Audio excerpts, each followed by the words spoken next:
Have you been going to Pilates 3 or 4 times a week, but notice that you're not achieving the health and fitness goals that you've always wanted? Well, I'm not a woman, and this video is particularly directed to women, but I do have a lot of female clients as well as friends who have expressed a similar sort of frustration. Hopefully, by the end of this video, you'll have a better understanding of Pilates and its relationship to health and fitness. By no means is this a rage bait video, by the way, so people who do Pilates, it's not about shitting on you or anything like that. I just want to talk more about what it helps people achieve and what it doesn't. So, firstly, Pilates is not a magic pill. A lot of people go, oh yeah, I did Pilates and it solved this and that and this problem. Firstly, people who are trained in Pilates, as well as personal trainers, CrossFit coaches and whatnot, we're not licensed to give any sort of medical advice. So for anyone claiming that, oh, my Pilates instructors helped me with my back pain and whatnot, maybe they did help you, but it's not likely because of Pilates. It probably is just because you've moved more. It could have been anything else. Any sort of other exercise modality probably would have achieved that. Now, I'm not a physiotherapist, so that's obviously a very strong blanket statement, but based on, my understanding of what physiotherapists generally say, if it's not insidious, if your injuries or pain is not super serious, more often than not, most things can be solved by just moving more and doing a bit of resistance training. Pilates achieves that, and that's why it works. Very much like any sort of diet, they're not magic. A lot of people make out as if ketogenic diets, paleo diets are amazing and they're a magic pill and this is what caused them to lose a lot of weight. Not really. It's just because you've eaten less processed foods and you eat more natural foods, which are generally higher in micronutrients, fiber, and that's what makes you feel fuller. And that's why that's why it does better for you.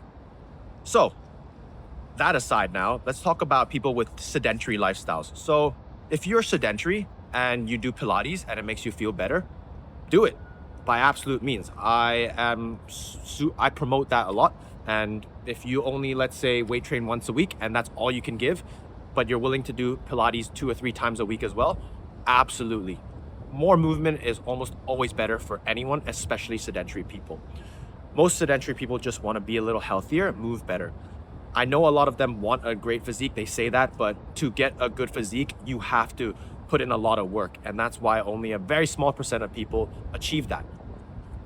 You can't just do exercises that are suboptimal and assume that you can get a great physique. Anyone who preaches that is a charlatan. They're full of crap. But like I said, if you are, let's say, my grandma who's 85 now, awesome.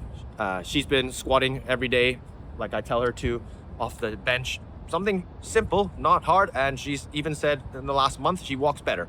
For people like her, if I find a great Pilates coach, I would highly recommend her doing that. They should be able to, adjust towards her abilities, and a good Pilates coach will be able to do that and help her move better, which is awesome. That's great. What it doesn't do is replace heavy lifting.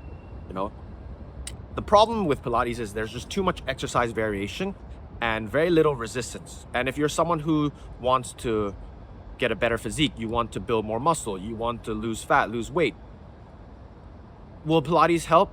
Probably not. Now, obviously, when it comes to losing weight, what's more important is actually your diet. So technically speaking, you don't even need to do any exercise and you can lose weight. So it's not about Pilates either. It's not even about exercise anymore. So that's a totally different story. But for most people who want to build muscle, it's suboptimal. You're not getting enough mechanical tension, which is, again, something I talk about in other videos as well, and something I'm going to keep talking about because that's the principal driver to hypertrophy. Yes, there's metabolic stress and muscle damage, but that's not really proven. What drives hypertrophy is mechanical tension. And in order to do that, you need resistance. It can't be suboptimal, so it needs to get close to failure. It's as simple as that. You don't get close to failure at Pilates. But for someone who's a beginner, you will probably build a little bit of muscle. So if you're someone who's sedentary, I would suggest starting with Pilates first. And if that's something you enjoy doing, please, by all means, go do that. Now, for women who are scared of lifting, well, we need to talk about, why? Why are you scared? And it's not your fault. A lot of charlatans, a lot of actually, funny enough, women who are in the industry Some of them are on steroids. Yeah, I know it's a hot topic. CrossFitters, elite athletes, yeah, they're on steroids, but they'll never tell you that they are. It's so stigmatized, not just amongst women, but men, so let alone women. And that's why a lot of women get scared to weight train, because they're afraid they'll end up looking super jacked. And yes, a lot of CrossFit women are super jacked, which I personally think is awesome, but a lot of women prefer not to have that look. So when you look at a CrossFit female CrossFit athlete, be like, oh, I don't want to do heavy weight training because I'm going to end up looking like that. But a lot of them are not natural. It's just no way you can get to that size, even for a lot of men, let alone women.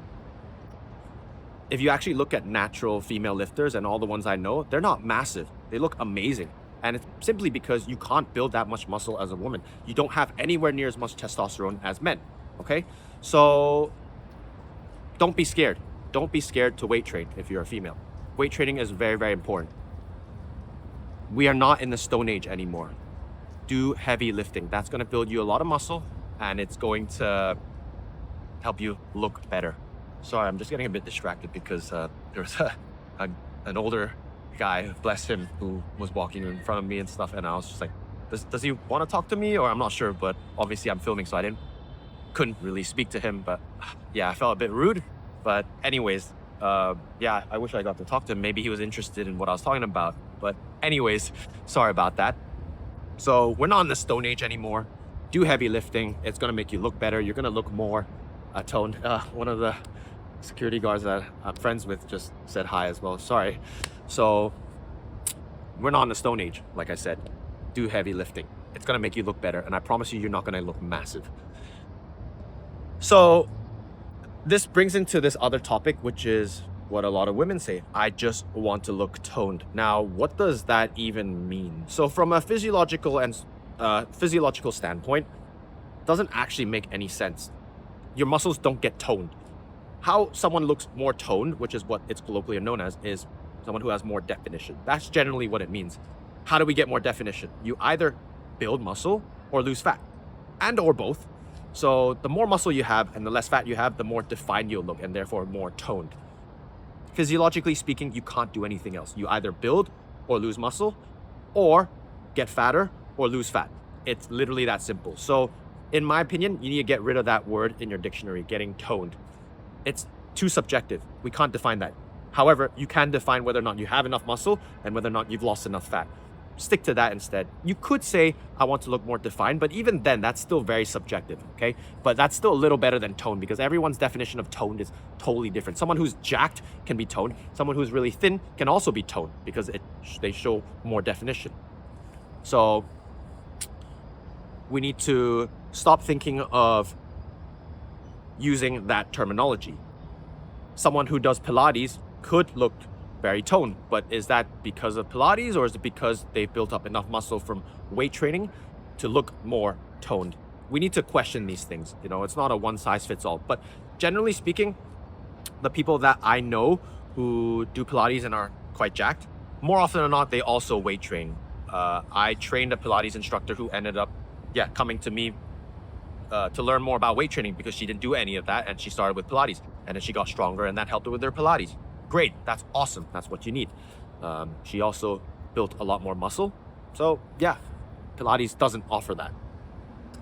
Now, from a physiological standpoint, like as I talked about in my notes, you either build or lose muscle, or you gain and lose fat. It's that simple. So how do we conclude this video? I think Pilates is better than nothing. Absolutely. If you're someone who's sedentary and you don't like doing anything, go do Pilates. If that's something you want to do, and that's what your friends are doing, and there's a established community around your area that you think makes you happy, I'm so encouraging of it. I think Pilates is awesome for that. And it really does encourage a lot more women to get into lifting, or at least it's a proxy for that, which is great. Now, what it does not build though is much muscle and bone mineral density, which is something I'll probably cover later on. But heavy resistance training, as well as plyometrics. So for those of you who don't know what plyometrics are, is some sort of explosive training. That's what builds bone mineral density, which is what a lot of women need. And they need to do that, especially if they're perimenopausal or if you're perimenopausal and menopausal. Weight training, heavy weight training, as well as plyometrics. Now, if you want a better physique, you pretty much can't get away with doing resistance training. Like everyone I know who has a good physique has to resistance train, and usually that's in the form of weight training. You can also do calisthenics, but that's much more complicated, not easy, but it's still very doable if you understand the techniques itself. But weight training is generally easier, and at the end of the day, I always promote the easiest way to get to something. What's the most optimal way and effortless way to achieve something? That's what you want, right? You want an amazing physique with the least amount of work. Weight training is what will get you there. It's simple, it's not difficult, the solution that is, but it's not easy to be disciplined for years. That's the hardest part. But we have all the solutions already. It's not as hard as you think. You just need to go to the gym 3 or 4 days a week, do the same exercises over and over again, using the same technique, good technique, add weight, add reps, add sets. That's the basics. And you'll probably get a physique better than most people on earth. That's this video summed up. I hope it answers some of the questions you have about Pilates. Feel free to comment if you want to understand more. But for now, peace.